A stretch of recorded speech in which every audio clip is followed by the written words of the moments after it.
You adopted? Actually, I'm from Mars. Faraway Places is an episode that was inspired by these anthologized French films. Max Ophuls did a few of them with lots of short stories in them. And I wanted to do 3 little pieces, all happening in the same day, and link them together. And thematically, it's about this desire to go away. You always say I never take you anywhere. And this desire to go away to the person that you're going to be with. I'm gonna take Megan. Need me, huh? I always need you. The Peggy and Abe relationship is a real depiction of that time period in your 20s. I'm your boyfriend, not a focus group. Have a shitty day. They love each other, obviously, but I think that Peggy, is sort of married to her work. I'm sorry, we're gonna have to miss the presentation. Heinz is her first real presentation without Don in the room. It's a big moment for her. These kids, they all come there alone, and gathered in a circle, they suddenly feel included. It's a great campaign. It's really great creative, and she does a really good pitch. They're just on a different page. I'm sorry, I'm not a word person like you people. Sure you are. And your words are always, I don't like it. We have never seen Peggy do anything like that. Go off on a client like that is just so unheard of from her. And I just reveled in that moment when she leans over the table and gets in his face. You have to run with this. It's young and it's beautiful.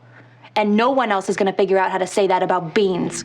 It's extremely frustrating to work so hard on something and then have someone reject it. But it's about the client and it's about what they want. It doesn't really matter what you want. Peggy has this moment where she tries to be Don and fails, and then goes on Peggy's version of Don's day, sexually irresponsible and drunk and working.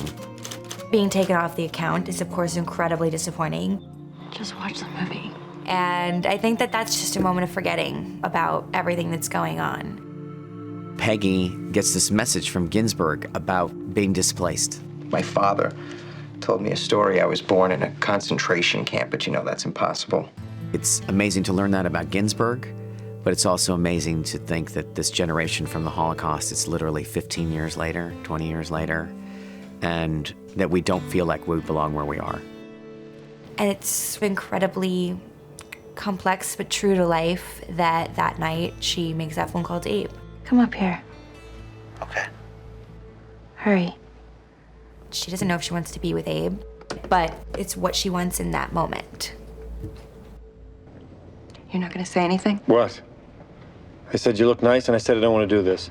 You have Roger, who ends up having to spend the evening with Jane and finds out that her therapist suggested they take LSD together, and has this experience on LSD of complete honesty. Don't look in the mirror. What? Don't look in the mirror. Why didn't you tell me that? I did.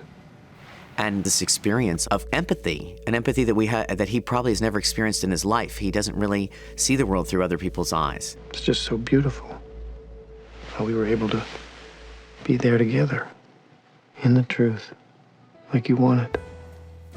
And that kind of epiphany to me, it's very beautiful, even though it's the end of that relationship. They are alone in the truth together.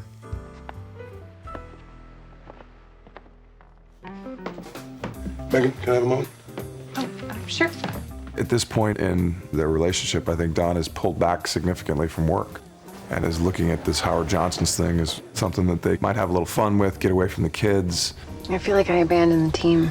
You feel bad because you got to take off and they had to work? I don't. There has to be some advantage to being my wife. Megan has come into this advertising thing by accident. I think she's interested by it. She feels challenged by it.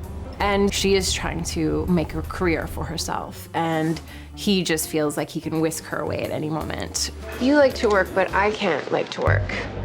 Don doesn't treat it with the seriousness that it deserves. Dawn. So for her, it's really the feeling of not being taken seriously, which is infuriating. Don does not react in the most mature way. It's a horrible thing to do to somebody, to leave her in a parking lot without any way to get home. I think he's genuinely terrified coming back to some random place that you've really never been and looking for someone and not finding them, The scenarios that go through your head are too many to count and creepy and sad. So I think he's very relieved when he finds that she's come back home.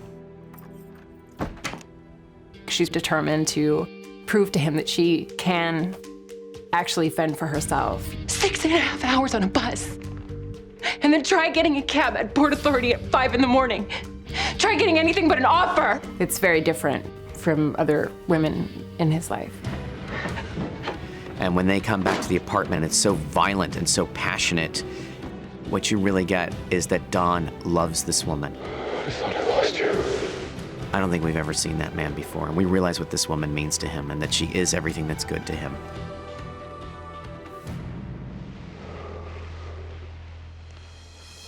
AMC's Mad Men, new episodes, Sunday nights at 10. For more exclusive video, go to amctv.com.